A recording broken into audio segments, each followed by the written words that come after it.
ओम नमो भगवते वासुदेवाय।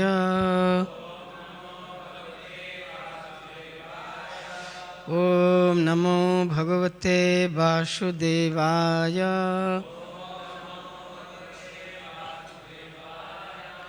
ओम नमो भगवते वासुदेवाय। नारायणं नमस्कृत्य नरं चैव नरोत्तमं देवीं सरस्वतीं व्यासं ततो जयमुदीरयेत्। नष्टप्रायेषु अभद्रेषु नित्यं भागवत सेवया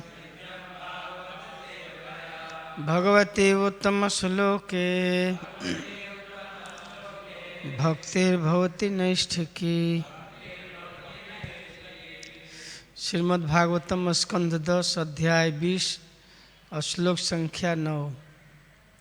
इस अध्याय का शीर्षक वृंदावन में वर्षा तथा शरद ऋतु। श्रुत्वा पर्जन्य निनदम मंडूका ससृजुर्गिर तूष्णीं शयानः प्राग्यद्वत् ब्राह्मणान्यमातये। श्रुत्वा पर्जन्य निनदम मंडूका ससृजुर्गिरः तूष्णीं शयानः प्राग्यद्वत्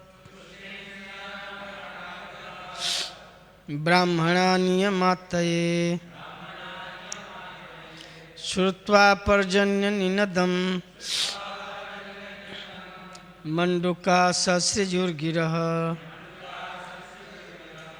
तूष्णीं शयानः प्राग्यद्वत् ब्राह्मणान्यमातये। श्रुत्वा पर्जन्य निनदम मंडूका ससृजुर्गिरः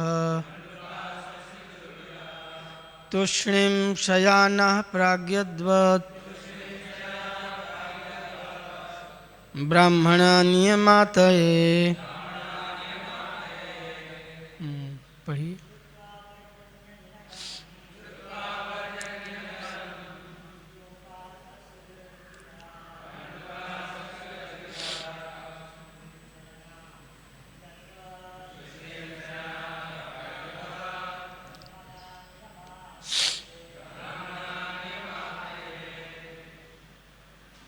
माता जी,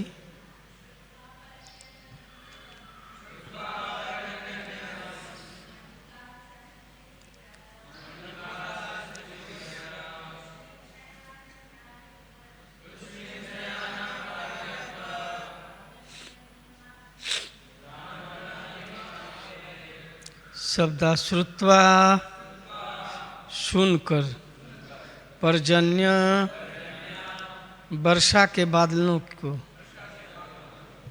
निनदम प्रतिध्वनि, मंडूका मेढकों ने ससृजु निकाली, गिरह अपनी ध्वनि, तूष्णीम मौन भाव से, शयाना लेटे हुए, प्राक पहले, यद्वत् जिस तरह, ब्राह्मण छात्र नियमतये प्रातःकालीन कृत्यों को समाप्त करके। अनुवाद एवं तात्पर्य श्रील प्रभुपाद जी के द्वारा। वे मेढक जो अभी तक मौन पड़े हुए वर्षा ऋतु के बादलों की गर्जना सुनकर अचानक टराने लगे। मानो शांत भाव से प्रातःकालीन कृत्य करने वाले ब्राह्मण विद्यार्थी अपने गुरु द्वारा बुलाए जाने पर अपना पाठ सुनाने लगे हों। तात्पर्य, श्रील प्रभुपाद ने इसकी टीका इस प्रकार की है।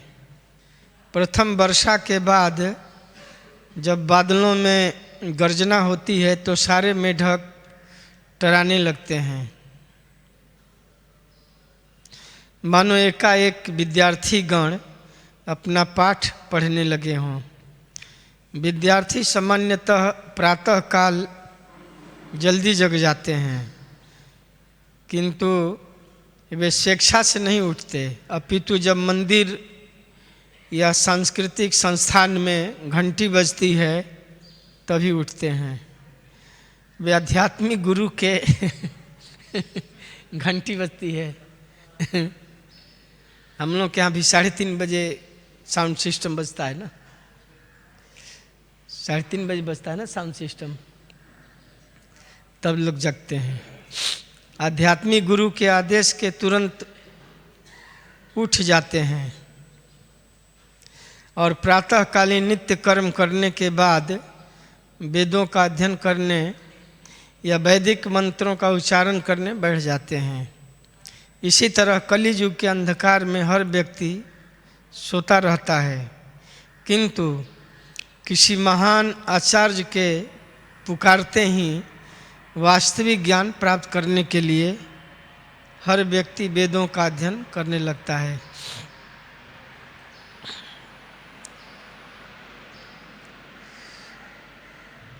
अनुवाद दोहराएंगे एक बार।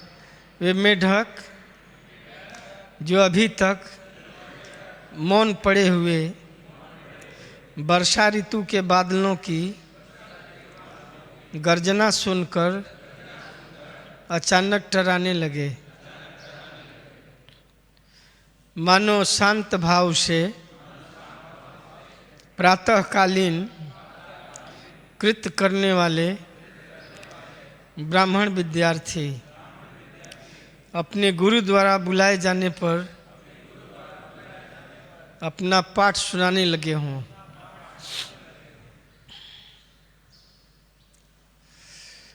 तो प्रभुपाद जी इसमें बहुत सुंदर टीका लिखे हैं। विद्यार्थी प्राय जल्दी जग जाते हैं।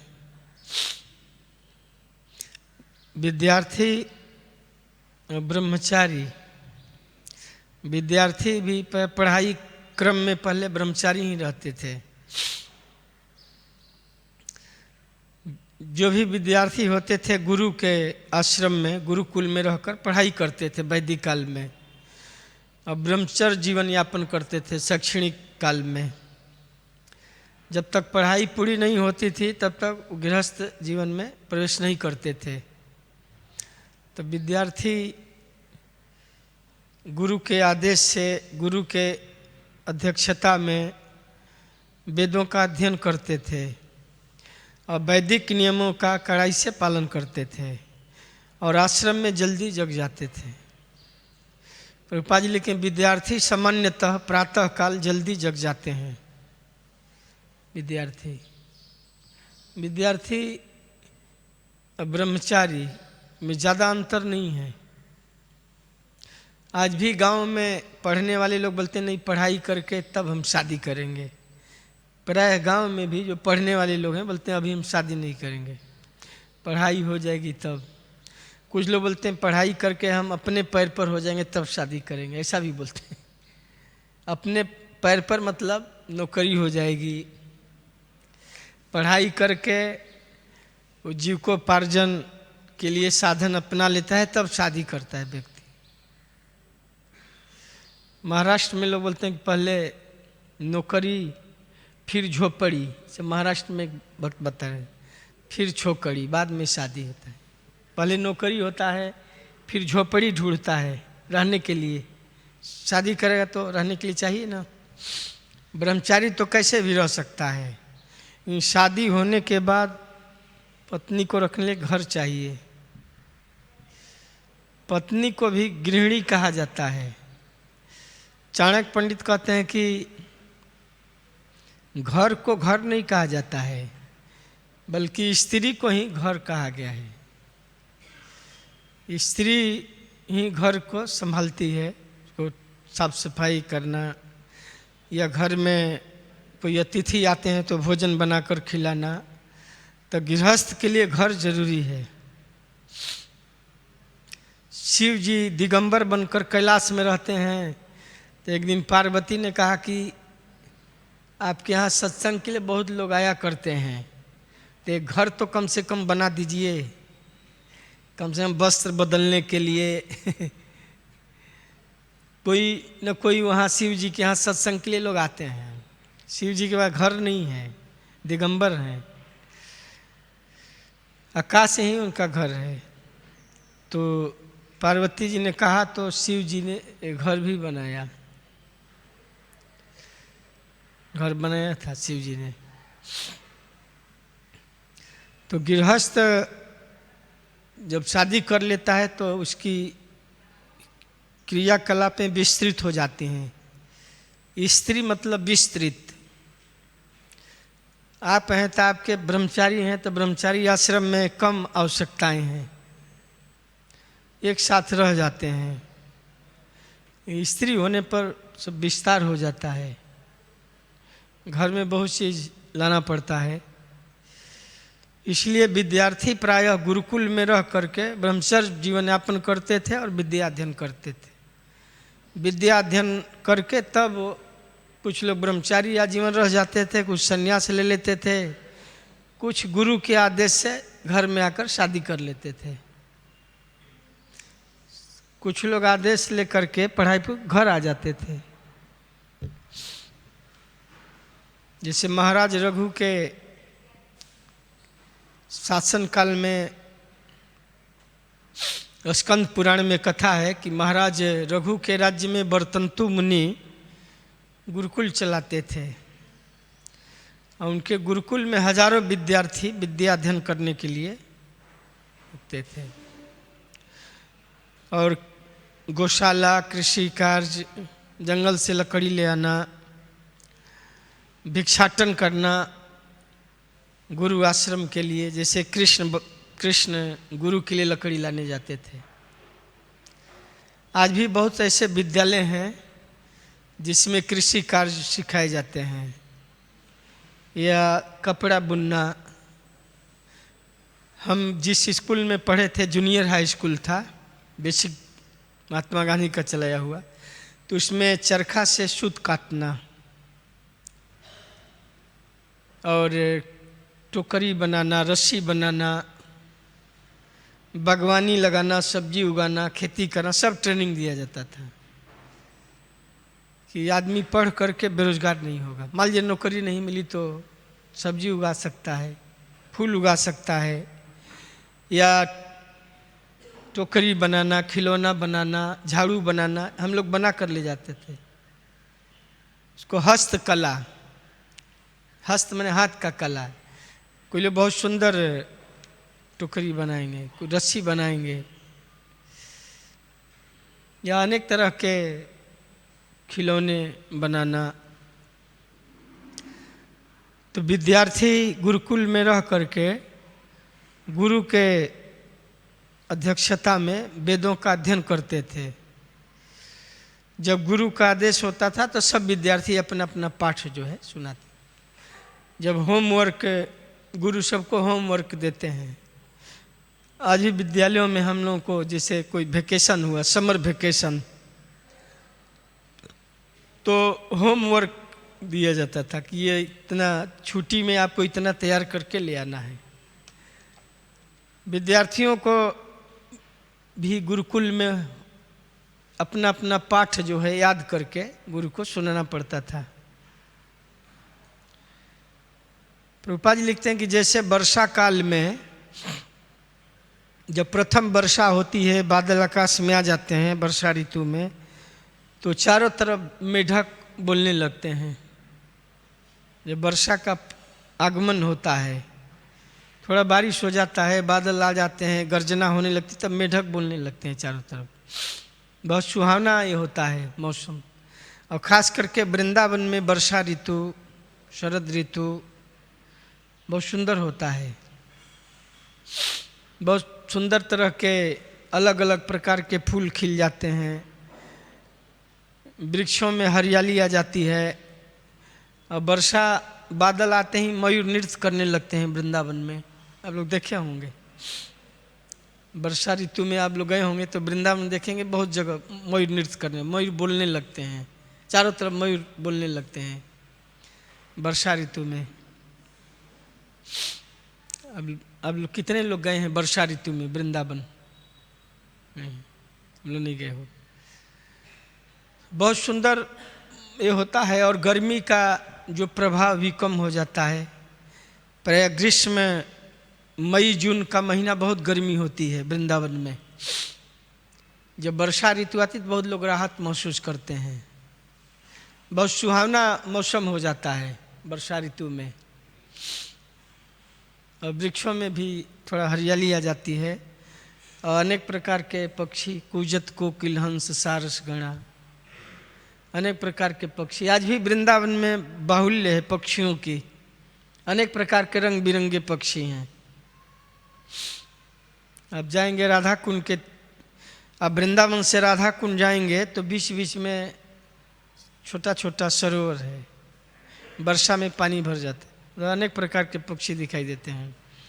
और गिरिराज परिक्रमा में अनेक प्रकार के पक्षी दिखाई देते हैं। तो जब पक्षी बोलते हैं, और विशेष करके प्रथम जब वर्षा होती है, प्रथम वर्षा के बाद जब बादलों में गर्जना होती है तो मेढक बोलने लगते हैं चारों तरफ। दादुर धुन चौह दिशा सुहाई, आ वेद पढ़ही जिन बट समुदायी। प्रभुपाद जी जरा इसी को हाईलाइट किए हैं। जैसे वर्षा ऋतु के आगमन पर मेढक चारों तरफ बोलने लगते हैं, ऐसे ही जैसे विद्यार्थी ब्रह्म मुहूर्त में वेद पाठ करने लगते हैं।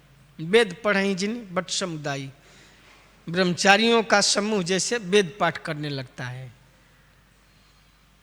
सुबह जग करके अपना नित्य कर्म करके, जैसे आरती, कैसे हम लोग आरती करके, तुलसी आरती करके फिर बैठकर जप करते हैं, तो जप करते हैं तो अभी बहुत सुनाई पड़ता है दूर दूर से।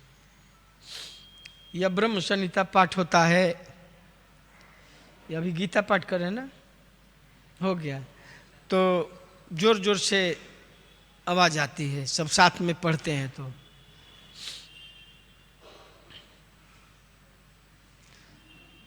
तो मेढकों का उपमा दिया गया है विद्यार्थियों से, कि विद्यार्थी मानो जैसे पाठ करते हैं, जैसे मेढक चारों तरफ बोलने लगते हैं, जैसे विद्यार्थी गुरु को अपना पाठ जो है कंठस्थ किया हुआ पाठ सुनाते हैं जोर जोर से।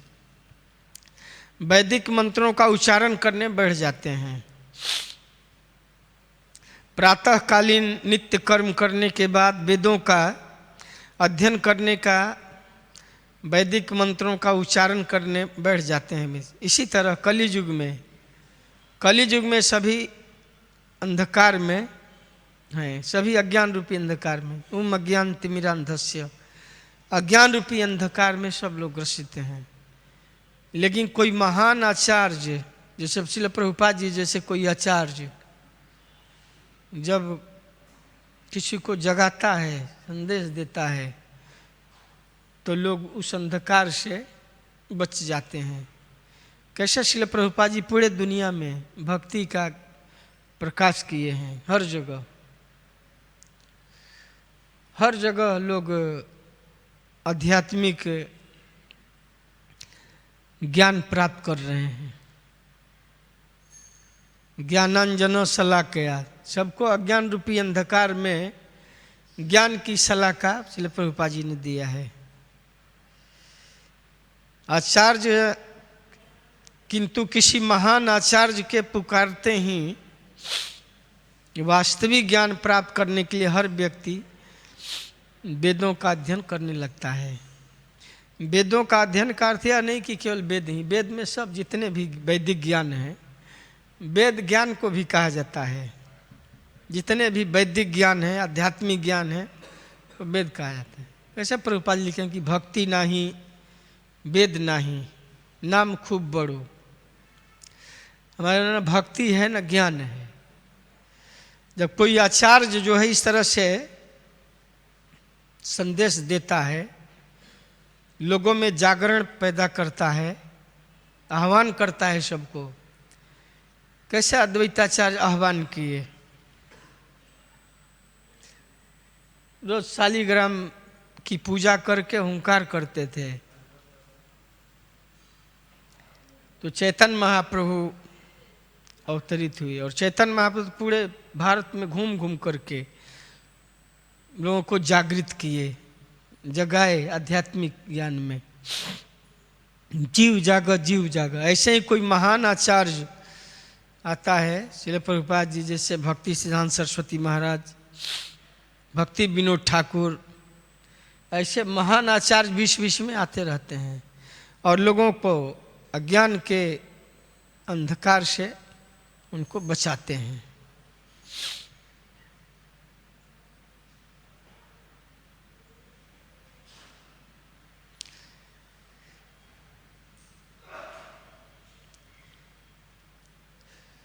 विद्यार्थी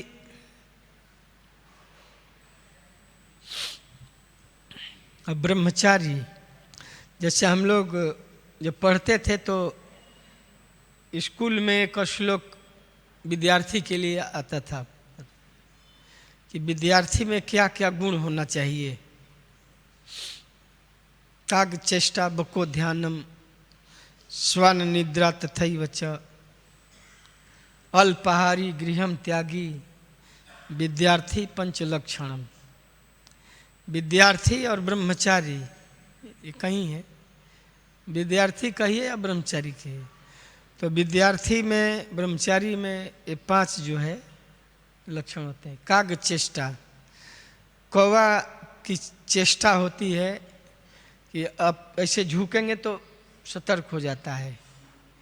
कौवा सामने आप झुकेंगे कुछ उठाने के लिए, उसको मारने के लिए, तो सावधान रहता, बहुत सतर्क हो जाता है तुरंत। काग चेष्टा। अब बको ध्यानम, बगुला अपने लक्ष्य को प्राप्त करने के लिए एकदम ध्यान उसी पर केंद्रित किए रहता है। जैसे सरोवर में बगुला मछली पकड़ने के लिए बिल्कुल अपने लक्ष्य पर रहता है, हिलता जुलता भी नहीं है। मछलियों को लगता है कोई निर्जीव वस्तु, ऐसे खड़ा, जैसे मछली आती है पकड़ लेता है। अपने लक्ष्य की प्राप्ति के लिए जैसे बकुला ध्यानावस्थित होता है, वैसे विद्यार्थी और ब्रह्मचारी अपने लक्ष्य के लिए एकाग्र होकर के उसको ग्रहण करते हैं। यानी विद्या अध्ययन करने में एकाग्र चित्त और ये एकाग्रता धारण करते हैं। इसलिए बकुला का ध्यान प्रसिद्ध है, बको ध्यानम। देखे होंगे सरोवर में बगुला को बहुत देर तक ऐसे खड़ा रहता है, अब मछलियों को भ्रम हो जाता है कि ये कोई निर्जीव वस्तु होगा, ऐसे एकदम ध्यान में रहता है। वैसे विद्यार्थी अपने लक्ष्य को प्राप्त करने के लिए उनका ध्यान उसी पर होता है, अपने लक्ष्य पर ही। स्वान निद्रा, और सोने के लिए कूते सोते हुए भी जगते हैं। कुत्ता सोता है फिर भी जगता है, थोड़ा भी आवाज होता है तो जग जाता है। स्वान निद्रा। कुत्ते हम लोग देखे हैं गांव में, आप कितना भी पांव दबा कर जाइए कुत्ते जग जाए, भौंकने लगते हैं। कभी कभी गांव में बहुत काटने वाले कुत्ते होते हैं तो लोग बहुत धीरे से निकल, लेकिन वो जान जाते हैं कि यहाँ कोई जा रहा है। घ्राण विद्या से, घ्राण शक्ति, कुत्तों को घ्राण शक्ति बहुत होता है, वो वायु से जान जाते हैं कि यहाँ कोई जा रहा है। उस सोते हुए भी अपने कार्य में स्थिर रहते हैं। ऐसा नहीं कि सोए हैं तो चोर आ गया और नहीं जाने, नहीं, कोई भी अनजान आदमी आता है तो कुत्ता भौंकने लगता है। किसी भी टोला में कोई अनजान आदमी आते हैं, कोई जानवर आ गया तो कुत्ते भौंकने लगते हैं, तो लोग सतर्क हो जाते हैं कि यहाँ कोई अजनबी आदमी आया है या चोर आ गया क्या।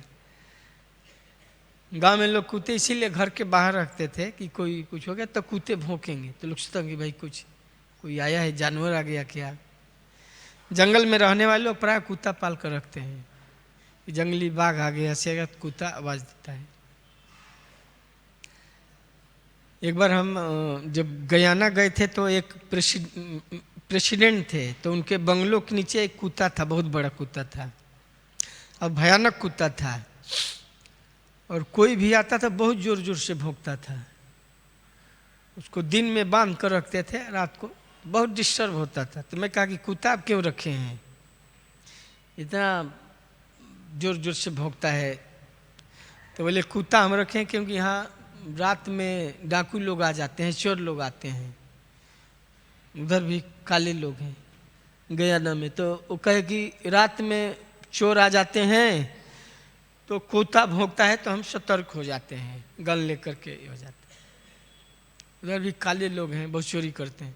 बोला कुत्ता नीचे है और हम ऊपर रहते हैं, जब कोई आता है ऐसे अनजान आदमी तो भौंकता है, बहुत जोर जोर से भौंकता है। तो बोले हम लोग सावधान हो जाते हैं, ये चोरी का भय बना रहता है हमेशा।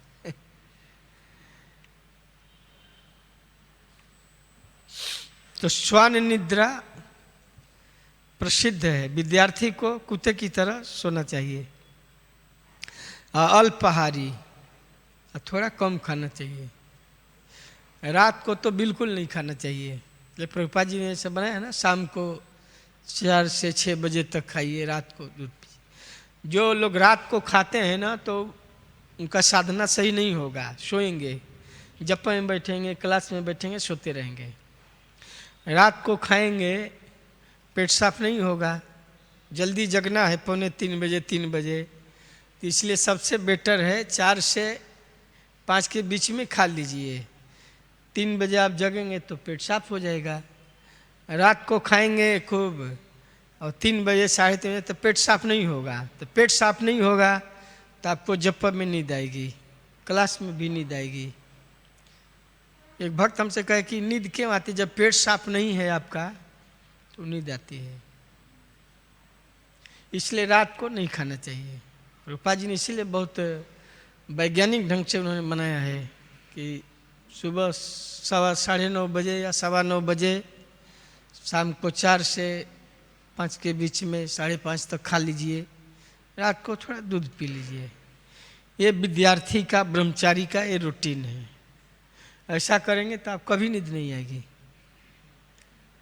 या कभी लेट आप सोए तब नींद आ सकती है, बहुत लेट सोए हैं तो भी नींद आ सकती है, या रात को ज़्यादा खाए हैं पेट साफ में तब नींद आ सकती है। और भी कारण है, बहुत थक गए हैं तो भी नींद आ सकती है। तो विद्यार्थी को अल्पाहारी, थोड़ा कम खाना चाहिए, विशेष करके रात्रि में नहीं खाना चाहिए। गृहम त्यागी, प्राय विद्यार्थी लोग गुरुकुल में जाते थे तो घर से दूर रहते थे। घर में रहेंगे तो घर का काम कभी कभी करना है तो उसमें बाधा होती, इसीलिए विद्यार्थी लोग घर से सुदूर जंगल में, गुरुकुल में गुरु के अधीन होकर के विद्या अध्ययन करते थे और पाठ करते थे। अब विशेष करके ब्रह्म मुहूर्त में जब अपना पाठ करते थे तो बहुत सुंदर लगता है। कहीं कहीं हम लोग हरिद्वार में देखते हैं या वृंदावन में ऐसे गुरुकुल हैं जहाँ पाठ सुबह करें, बहुत दूर तक ध्वनि जाता, बहुत सुंदर ध्वनि जाता है।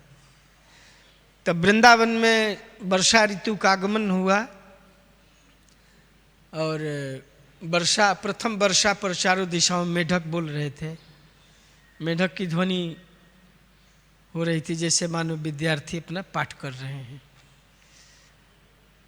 वर्षा ऋतु जब खत्म फिर शरद ऋतु आता है, ग्रीष्म ऋतु के बाद वर्षा ऋतु और वर्षा ऋतु के बाद शरद ऋतु। वर्षा ऋतु में सरोवरों का पानी थोड़ा गंदा हो जाता है, बहुत सारे जीव जंतु जैसे मच्छर हैं और भी कृमि हैं पैदा हो जाते हैं। लेकिन शरद ऋतु आने पर सरोवरों का जल बहुत स्वच्छ हो, निर्मल हो जाता है, और सरोवरों में कमल खिलने लगते हैं, बहुत सुंदर सुंदर कमल खिलते हैं शरद ऋतु में। और पानी भी बहुत स्वच्छ हो जाता है शरद ऋतु में, मिट्टी नीचे बैठ जाता है। वर्षा हम लोग पढ़े थे, वर्षा विगत शरद ऋतु आई। भगवान राम एक बार वर्षा ऋतु का वर्णन किए कि हे लक्ष्मण देखो वर्षा बीत चुकी, अब शरद ऋतु का आगमन हो गया है। तो भगवान बहुत सुंदर उसका वर्णन है रामायण में। वर्षा विगत शरद ऋतु आई, देखूं लक्ष्मण परम सुहाई। बहुत सुहावना होता है जब शरद ऋतु का आगमन होता है, तो उस समय बहुत ठंडी कोमल होती है। प्रारंभ में ठंडी बहुत कोमल कम होती है। इस समय तो वृंदावन बहुत ठंडी है, लेकिन नवंबर में, अक्टूबर नवंबर बहुत हल्की ठंडी होती है। शरद ऋतु का, वर्षा ऋतु का वर्णन क्यों सुखदेव गोस्वामी किए हैं? क्योंकि इसका वृंदावन से ये है। वृंदावन में शरद ऋतु वर्षा ऋतु का आगमन होता है, तो कैसे वहाँ के वृंदावन की प्रकृति में क्या होता है का वृंदावन से है। भगवान ग्वाल बालों के साथ गोचारण के लिए जाते हैं, झरनों में स्नान करते हैं। जैसे विशेषकर गिरिराज जी में वर्षा काल में अनेक झरने झरते थे। गिरिराज जी बहुत है, उनका बहुत विशाल थे। 16 माइल गिरिराज जी का हाइट था। 16 माइल ना, 16 माइल हाइट था, बहुत ऊंचा थे। और बहुत झरने थे, अनेक वृक्ष थे, फलदार अनेक सब्जियां उगती थीं। और भगवान झरनों में स्नान करते थे। शरद ऋतु, वर्षा ऋतु का आनंद लेते थे। वर्षा ऋतु में सरोवरों में पानी भर जाता है तो लोग तैरते हैं, आनंद लेते हैं। जंगल से अनेक पानी के नाले निकलते हैं। हमारे गांव से 3 किलो दूरी पर पर्वत है, तो वर्षा काल में अनेक झरने झरते हैं। हम लोग झरने में जाते थे पिकनिक मनाने, और झरने के पानी में स्नान करना बड़ा आनंद होता है। और जंगल से ही सब्जी, करेला है, कंटोला है, खेक्सा हम लोग बोलते हैं, उसको निकाल कर, या सूरन है, जंगल में सूरन भी होता है, उसको निकाल कर सब्जी बनाना। और झरने के पानी में चावल पकाना बहुत सुंदर होता है। आप लोग नहीं खाए होंगे, लेकिन हम लोग झरने का पानी का आनंद लिए हैं। वर्षा काल का भी एक आनंद होता है। तो वृंदावन में भगवान कृष्ण बलराम ग्वाल बालों के साथ वृंदावन वर्षा ऋतु का आनंद लेते थे। विशेषकर गिरिराज जी में, आदि बद्री में पर्वत हैं। आदि बद्री में बहुत पर्वत हैं। कामवन में, भगवान कामवन में जैसे चरण पहाड़ी है, व्योमासुर गुफा है, फिसलनी शिला है जहाँ फिसलते थे, अनेक क्रीड़ाएँ करते थे। या पर्वतों में, वृक्षों में झूला झूलना, वर्षा ऋतु में ही झूला झूलने का भी होता है, श्रावण में झूला। तो वर्षा ऋतु के अनेक आनंद हैं। विशेष करके भगवान वर्षा ऋतु में वृंदावन में झूला झूलते थे, सरोवरों में स्नान करते थे, झरनों में का पानी पीते थे। बहुत सुंदर वातावरण है वृंदावन में वर्षा ऋतु का। आगे आप और सुनेंगे, आगे शरद ऋतु का भी वर्णन आएगा। वर्षा बीतते ही शरद ऋतु का आगमन होता है। भगवान राम बहुत सुंदर वर्णन किए कि हे लक्ष्मण देखो वर्षा अब बीत चली है, शरद ऋतु का आगमन हुआ। कितना वातावरण सुंदर हो गया है। फूले का सकल महिषाई, जन वर्षाकृत, मनो बुढ़ाई से कुछ है। जब वर्षा ऋतु का अवसान होने लगता है, वर्षा ऋतु का जब समापन होने लगता है, तो एक विशेष प्रकार के घास होता है जिसको काश बोलते हैं। जैसे कुश होता है ना, वैसे काश होता है, जिसको हमारे यहाँ राढ़ी बोलते हैं, जिसका चटाई भी बनता है, उसको काश बोलते हैं। और हिंदी में भोजपुरी में उसको राढ़ी बोलते हैं, हिंदी में पता नहीं क्या बोलते, काश बोलते हैं शायद हिंदी में। कुश जैसा होता है, कुश का अग्र भाग नुकीला होता है, इसका लंबा होता है, इसका रस्सी भी लोग बनाते हैं, चटाई बनाते हैं। तो वर्षा ऋतु जब बीतने लगती है तो चारों तरफ काश जो है फूल जाता है, सफ़ेद फूल जाता है। जैसे लोगों की उम्र ज़्यादा, जब बुढ़ापा आने लगती बाल सफ़ेद हो जाते हैं, जब वृद्धावस्था आती है तो बाल सफ़ेद हो जाते हैं, वैसे ही मानो पृथ्वी पर चारों तरफ काश फूल जाते हैं, सफ़ेद सफ़ेद दिखाई देता है। मानो वर्षा रानी अब बूढ़ी हो गई है। वर्षा को स्त्री कहा गया है, राजा बसंत है और वर्षा रानी है, तो कहा गया है। कवियों ने लिखा है कि वर्षा रानी है। तो रानी, वर्षा रानी का यौवन जो है जुलाई, अगस्त, सितंबर, जुआ अवस्था होता है। अक्टूबर में वृद्धावस्था की ओर वर्षा ऋतु आ जाती है, बहुत पानी कम होता है, नहीं प्राय होता है। तो माने काश फूल गए हैं, मानो वर्षा की बुढ़ाई आ गई है। फूले का सकल महिषाई जन वर्षाकृत, ऐसे ही है ना तमाल जी, मनो बुढ़ाई से कुछ, मनो वर्षा ऋतु अब बूढ़ी हो गई है, वर्षा रानी अब बुढ़ापे पा गई है। राजा बसंत, वर्षा ऋतुओं की रानी। राजा बसंत है तो रानी भी चाहिए ना, तो रानी वर्षा रानी है। अगर वर्षा ऋतु न हो तो बेकार, राजा का खजाना कैसे भरेगा? अगर वर्षा न हो तो अनाज कैसे होगा? अनाज नहीं होगा, वनस्पतियां नहीं उगेगी, पशु पक्षी के लिए चारा नहीं मिलेगा।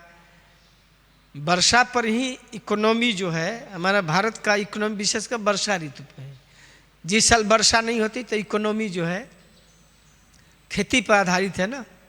भारत की अर्थव्यवस्था जो है, यहाँ की इकोनॉमी जो है कृषि पर आधारित है, और कृषि वर्षा पर है। आज भी ज़्यादातर वर्षा पर खेती आधारित है। तो वर्षा रानी है, रानी है तभी राजा का भी सम्मान होता है। राजा बसंत वर्षा ऋतुओं की रानी, दोनों की कैसी भिन्न कहानी। राजा के मुख में हंसी, कंठ में माला, रानी का अंतर बिकल दृगों में पानी। बहुत सुंदर इसका चित्रण किया गया है कि राजा बसंत में फूल खिल जाते हैं चारों तरफ, माने राजा बसंत के गले में फूलों की हार है, रंग बिरंगे फूल से सजाए गए हैं। बसंत ऋतु में अनेक फूल खिल जाते हैं बसंत ऋतु में, और वृक्षों में फल भी आ जाते हैं। जैसे आम में मज्जर आ जाता है, फल आने लगते हैं, सब वृक्षों में फूल फल आ जाते हैं बसंत ऋतु में। राजा के मुख में हंसी, कंठ में माला, लेकिन रानी का अंतर बिकल दृगों में पानी। अब बसंत ऋतु जब चला जाता है, वर्षा ऋतु में मानो रानी, वर्षा रानी राजा बसंत के वियोग में रो रही है। रानी का अंतर बिकल, राजा के वियोग से वर्षा रानी माने बिकल है, रो रही है। दृगों में पानी, उसकी आंखों में पानी बह रहा है, जो चित्रण किया है कवि। रानी का अंतर बिकल दृगों में पानी। कवि ने बड़ा उपमा दिया है कि मानो वर्षा रानी राजा बसंत के बिछोह में, सेपरेशन में रो रही है, उसकी आंखों से पानी गिर रहा है। कैसे गोपियाँ कृष्ण के विरह में रो रही थी। गोपियों ने कहा कि उद्धव जी मानो वर्षा ऋतु आ गई है। गोपियों ने उद्धव जी कहे कि आप लोग क्यों रोती हो? तो गोपियों ने कहा कि जब से श्याम सुंदर गए हैं मानो वर्षा ऋतु आ गई है। निस्दिन बरसत नैन हमारे, सदा रहत पावसी ऋतु हम पे, जब ते श्याम सिधारे। जब से श्याम सुंदर ब्रज से चले गए हैं मानो वर्षा ऋतु आ गई है, बरस रही है, हमारे नेत्र बरस रहे हैं।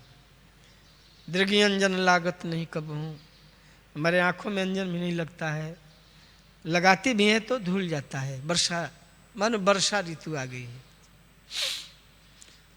तो वृंदावन में वर्षा ऋतु का वर्णन सुखदेव गोस्वामी आगे कई श्लोकों में और आप सुनेंगे विस्तार से। इसलिए प्रभुपाद जी बहुत सुंदर टीका लिखते हैं कि वर्षा ऋतु के आगमन पर चारों तरफ मेढक बोलने लगते हैं, मानो गुरु के आदेश से विद्यार्थी लोग अपना अपना वेद मंत्र का पाठ सुनाते हैं। बहुत सुहावना से वेदों के उच्चारण से ब्रह्म मुहूर्त में वातावरण बहुत सुंदर हो जाता है।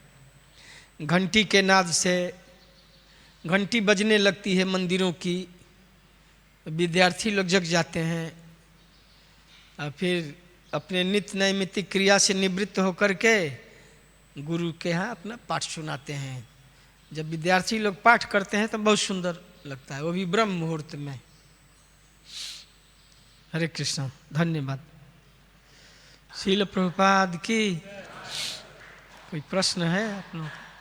प्रश्न तो इसमें होगा ही नहीं। प्रश्न है हनुमान जी का प्रश्न नहीं है ना?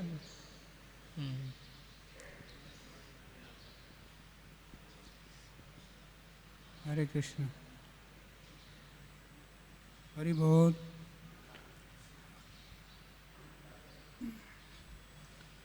जैसे आप बोल रहे थे अभी, क्या माइक चालू कर दीजिए। माइक चालू है? ठीक है, बोलिए। जैसे बोल रहे थे अभी का सब साधु लोग जगन्नाथपुरी जाते हैं, कभी कोई रथ यात्रा के लिए जाता है तो कोई रिटर्न रथ यात्रा के लिए जाता है, उससे भी भीड़ होती है तो कोई लोग बीच बीच में जाते रहते हैं। ऐसे ही गांव से जा रहे थे तो ये पहला ये निकला था कि गृहस्थ ने खाना नहीं चाहिए, जब तक कोई गेस्ट को नहीं खिलाता है तब तक नहीं खाना चाहिए। कोई गेस्ट नहीं आया तो कौवा को खाना देना चाहिए, गाय को देना चाहिए, कुत्ते को देना चाहिए। और ये जो पति है वो आके पूछता है पत्नी को, खाने का समय हो गया है, आओ खाओ, तो बोलते थे उसको खिलाया क्या, इसको खिलाया क्या, कोई गेस्ट आया था क्या। तो ऐसा करते करते एक दिन वो परेशान हो गई और उसका इतना इंटरेस्ट नहीं था कि इन लोगों को खाना खिलाओ, ये करो वो करो। अपना पति और आप, हमारा पति और हम दोनों रह गए, बस हो गया, बाकी कोई ज़रूरत नहीं है। लेकिन पति किसी न किसी को घर में लेके आता था तो उसके सामने तो कुछ बोल नहीं सकती है, क्योंकि जाने के बाद डांट पड़ती थी। और वो बोलता था प्रसाद उसको खिलाने के बाद डांट क्या मार भी पड़ा तो कोई फायदा, कोई ये नहीं है, चिंता नहीं है। तो ऐसा करते करते अब एक दिन अचानक 4-5 साधु आ गए और बच्चे लोगों को मालूम था कि ये बच्चे लोग गिल्ली डंडा कुछ खेल रहे थे। तो साधु ने पूछा, अरे भाई अभी इधर कहाँ खाना पीना मिलेगा, किसका घर कहाँ है, किधर कौन कौन रहते हैं। तो बोले नहीं नहीं सब लोग इधर ही जाते हैं खाने के लिए, साधु लोग सब इधर जाते हैं। तो वो लोग गए तो उसने बुलाया, आए दरवाजे में तो पीछे कैसे उनको बोलती जाने के लिए, तो बोले आया, पानी भी नहीं दिया, ये किया। और बाद में वो लोग ऐसे ही कुछ बात कर रहे थे तो वो क्या कर रहे हैं, वो बोले अभी ये इन लोगों को कुछ सिखाना चाहिए, नहीं तो हमें हमेशा ही इनको खाना खिलाना पड़ेगा। तो घर में चावल, धान से चावल निकालने के लिए उखल और मुसल रहता है। हाँ। तो मुसल लंबा रहता है, ऐसा कोई कोई जगह अलग रहता है, ढेकी भी किया ऐसा कुछ बोलते हैं, लेकिन हमारे साइड में मुसल ऐसा रहता है, एक लकड़ी लंबी सी लकड़ी रहती है अपने सर के ऐसे होता है, एक स्तंभ जैसा होता है, उसमें एक पत्थर का ये होता है। हाँ, और नीचे उसको लोहे का रिंग होता है, पत्थर का होता है। हाँ, और उसको धान कोटते कोटते धान निकल गया तो वो क्या कर रही थी, वो मुसल और एक रस्सी लेके आती थी, इधर छुपाती थी, फिर बाद में थोड़ा 1-2 मिनट हो गए, फिर उधर से निकालती थी, वहाँ लाके छुपाती थी, फिर उधर से निकालती थी, वहाँ लाके छुपाती थी। तो कि लोगों को कुछ समझ नहीं आ रहा है क्यों ऐसा करती है।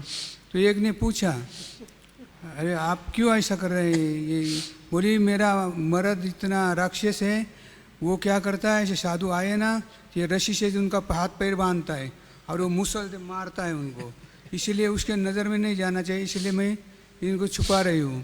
तो ऐसा करते तो फिर वो साधु लोगों ने विचार किया, अभी मार खाने से अच्छा है यहाँ से चलो, आप भूखा पेट हो कहीं, लेकिन मार तो नहीं मिलेगा। तो वो लोग बोले हम चलते हैं अभी। तो वो लोग निकल गए। निकल जाने के बाद वो अपना हाल चला के कुछ काम करके 12 बज गया तो चलो आता घर में जाएगा, खाना खाएगा। तो वो आ गया, बच्चे लोग बोले हाँ तो आपके घर में साधु लोग आए हैं, हमने भेज दिया है, हमने भेज दिया, साधु लोग आए थे तो आपके घर में भेज दिया।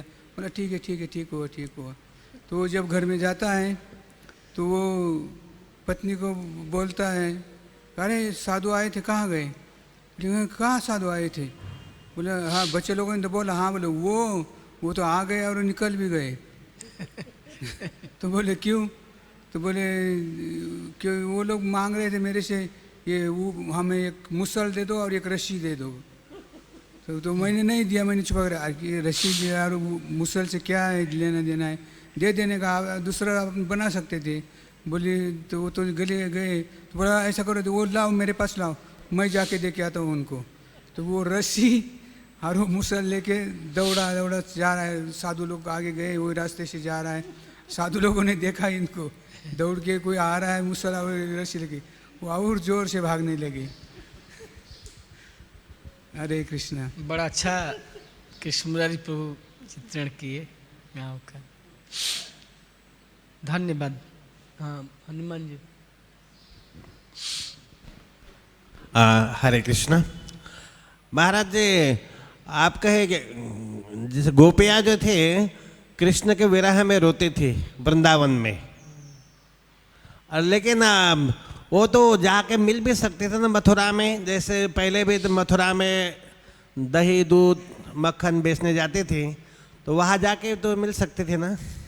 मिल सकती थी, लेकिन नई नवेली बहू है तो घर में पर्दा में रहती हैं, और एक लोक लाजा भी होता है कि मिलने में लोग कहेंगे देखो पर पुरुष से मिलने जा रही है।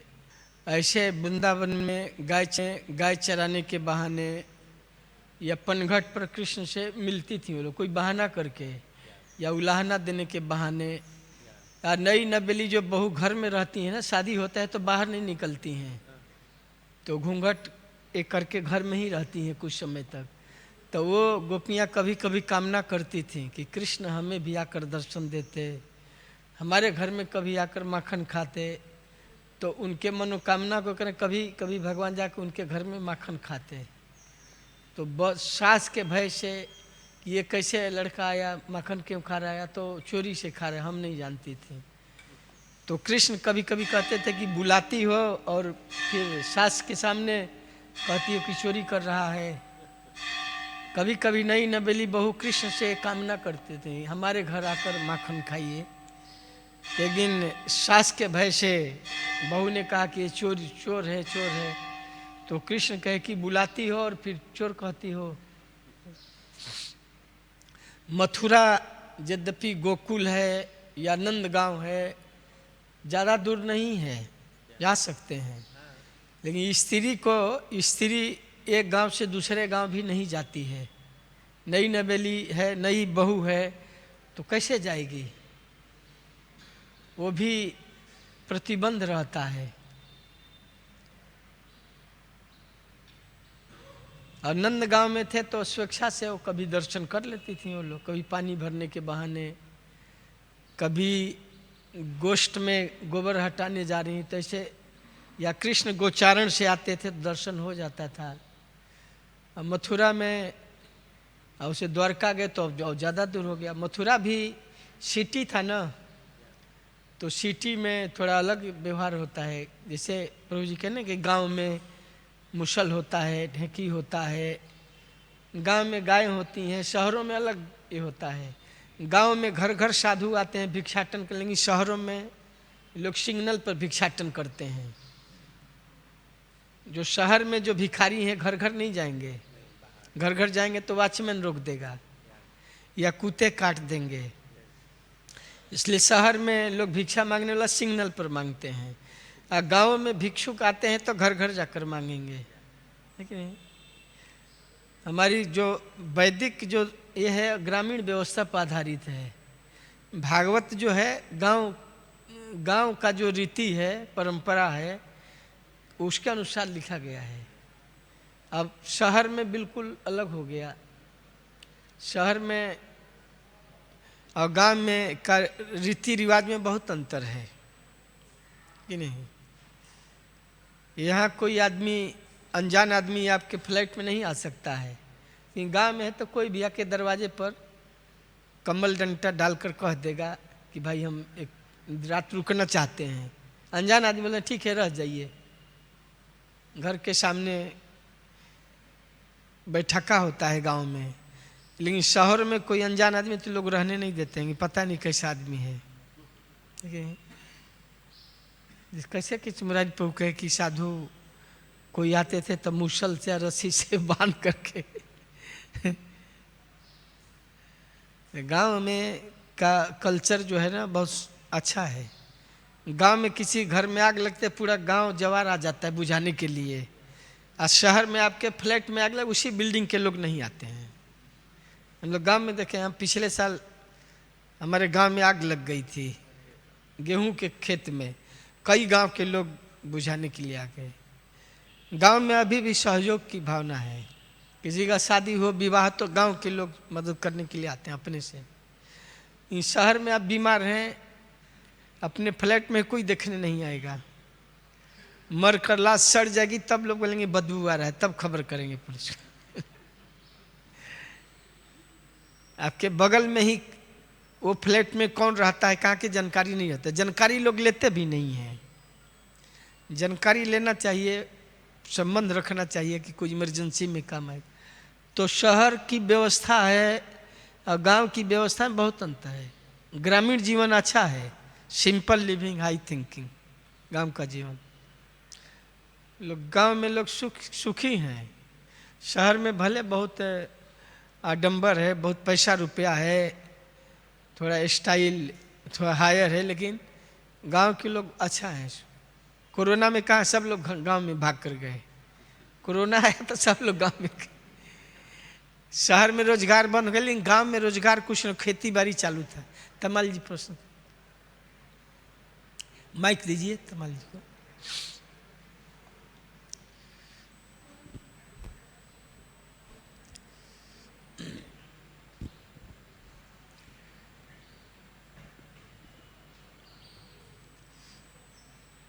ने उत्तर सही दिया, धन्यवाद।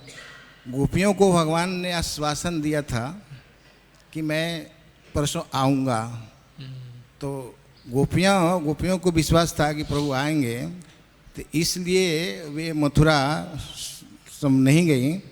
और वे चातक पक्षी से वे सब शिक्षा लेती हैं, कहते हे पपीहा तुम बहुत दिन तक जियो, क्योंकि उस स्वाति नक्षत्र के जल के ही आशा में वो 12 महीना तप करता है, रहता है।